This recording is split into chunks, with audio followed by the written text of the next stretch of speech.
You've got a great idea for a small business, but you just can't get it off the ground. You want to be your own boss, set your own hours.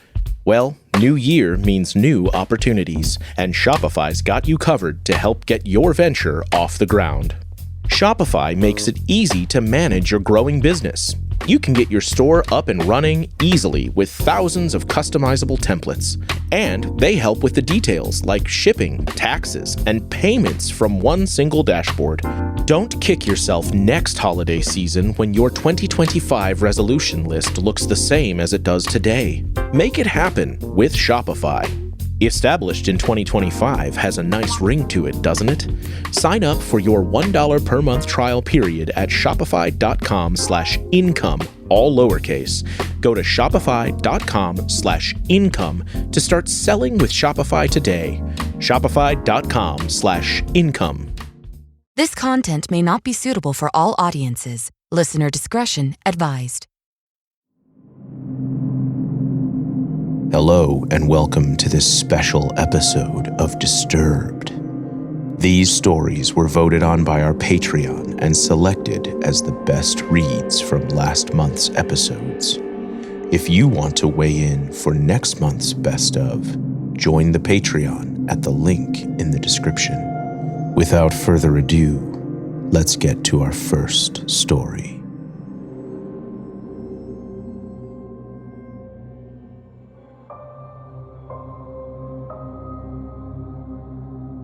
My cousin Joey is the same age as me, and when I was little, he lived with his mother and sisters in the same apartment complex as me and my parents.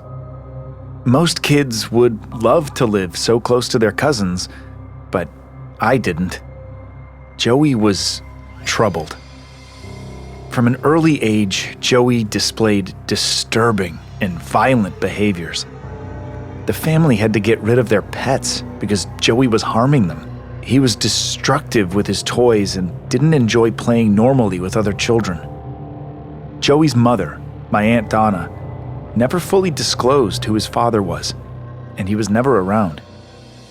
Joey despised me and would sometimes try to get physical, but I returned the same energy.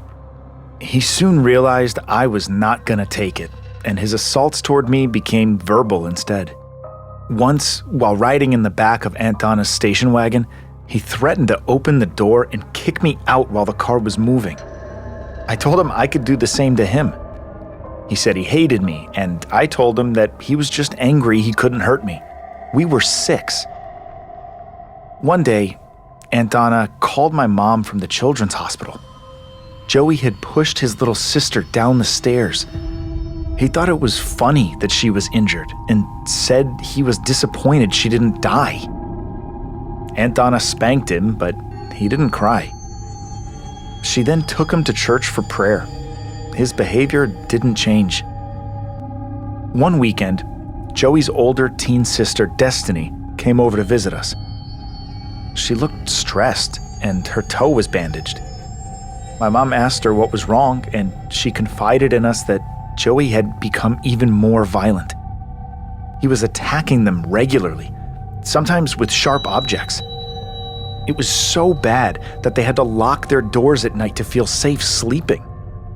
My mom asked her what had happened to her toe. She told us that Joey had hit her foot with a clothing iron and knocked her toenail completely off.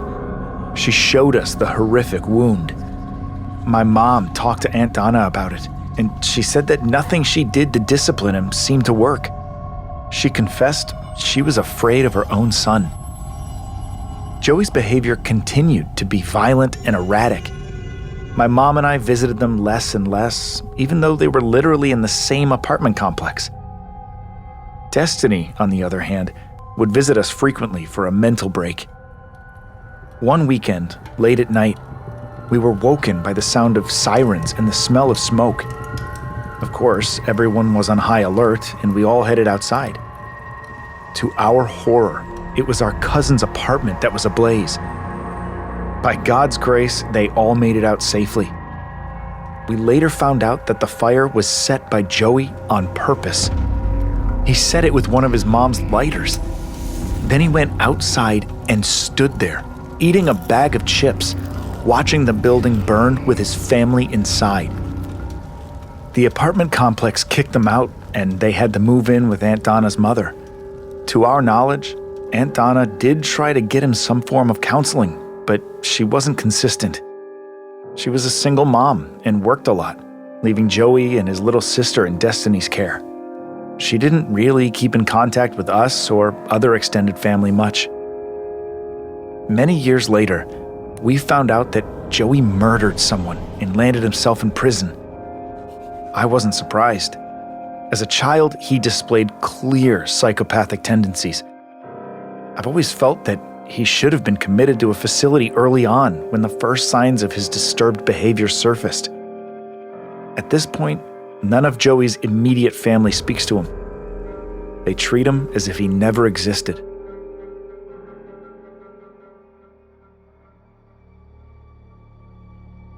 Our next story is narrated by Tara Ash from Reddit user PowderFresh86. The Black Car. My best friend Trevor and I used to go on weekly shopping trips to a major general merchandise store in my city. This particular store has multiple locations, but not all of the locations are always well stocked.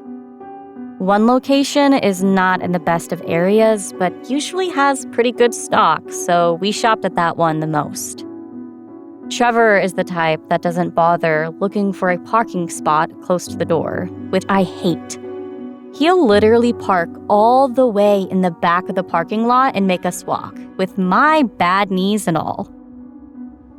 One weekend, we pulled in next to a black car with tinted windows sitting at the back of the parking lot. We didn't think much of it, but it was still there when we left over an hour later. The next weekend when we came back, the same car was there, parked in the exact same spot. Then 2 weekends later, the same car was there, in the same spot, parked in the same way. My friend and I thought it belonged to an employee, or maybe someone hid their car there to avoid repossession, which people have done before. Almost 2 months went by, and that black car remained in the same spot. For some reason, seeing it gave me the creeps. I noticed that the window started looking kind of strange from the inside. One night, I was watching the news with my family when a story about that particular general store popped up. Apparently, one of the employees had noticed the car for weeks as well, and upon gathering shopping carts, decided to inspect the vehicle. To his horror, what he found was a well-decomposed corpse of a murdered woman. Her boyfriend had murdered her, and she'd fallen over into the passenger seat of the car. Due to the tinted windows, unless one pressed their face to it and looked inside, you wouldn't be able to see in. Thankfully, they were able to convict the man. Trevor and I were horrified and disturbed. We were also very saddened that someone's child, sister, and friend had been murdered and disregarded in the parking lot. Later that year, another body was found in an out-of-order bathroom stall at that same store. Needless to say, Trevor and I refuse to ever go back to that location. We just can't.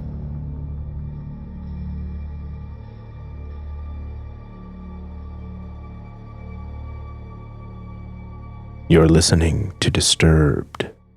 We'll be right back. Get me Will Trent. ABC Tonight. I don't even know where he is. Will Trent is back. You thought you could hide forever? Time to come home. The series that's being called one of the best network procedurals. We're going to solve this case. Featuring new cast member Gina Rodriguez. I'm a prosecutor. We deal in truth and facts. Maybe everybody should try that, huh? Will Trent, the 2-part season premiere, begins tonight on ABC and stream on Hulu.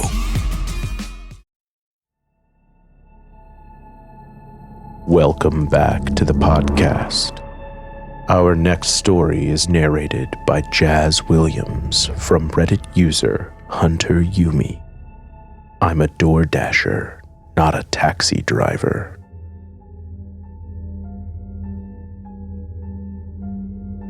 I used to deliver DoorDash on the side, just for some extra cash.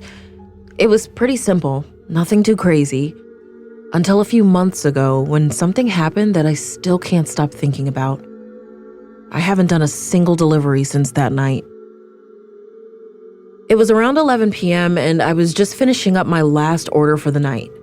And the delivery was in a quiet, upscale LA neighborhood, nothing out of the ordinary. I pulled up to the house, left the car running like I always do, and dropped the food off at the front door. Super normal, no weird vibes from the customer or anything. But as I walked back to my car, something felt off. I can't explain it, but the air felt heavier, like I could sense that something was wrong before I even got to the door. I got in the driver's seat, I closed the door, and glanced in the rearview mirror. That's when I saw him. There was a guy sitting in my back seat, just sitting there, his hoodie pulled low over his face, completely still.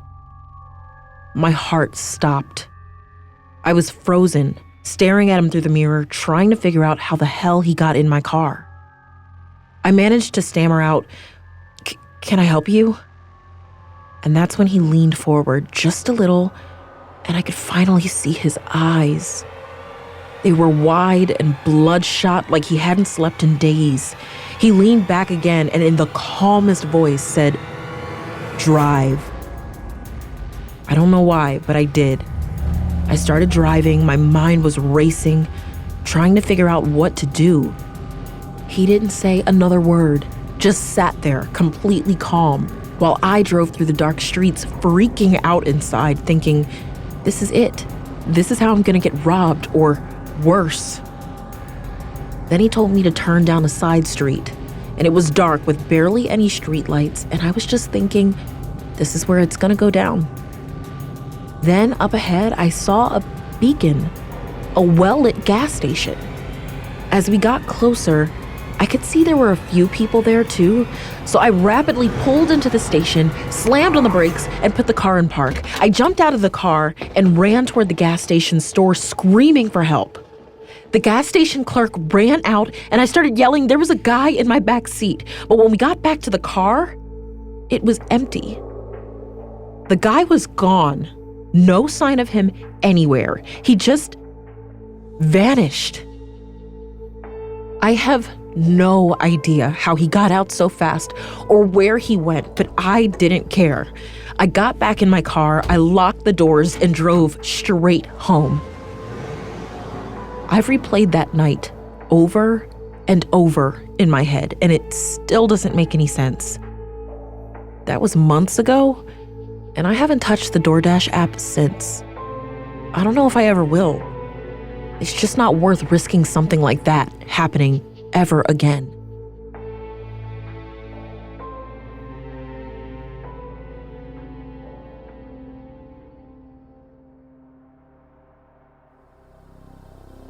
Want more Disturbed?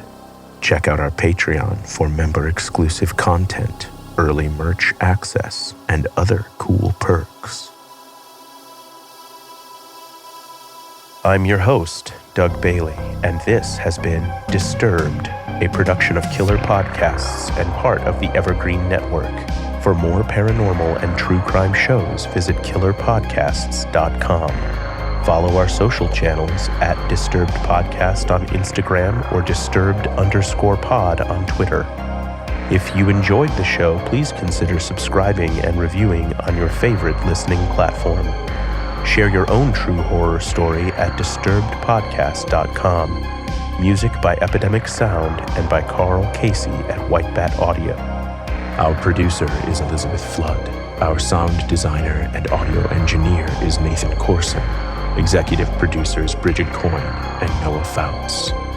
Until next time, stay safe out there.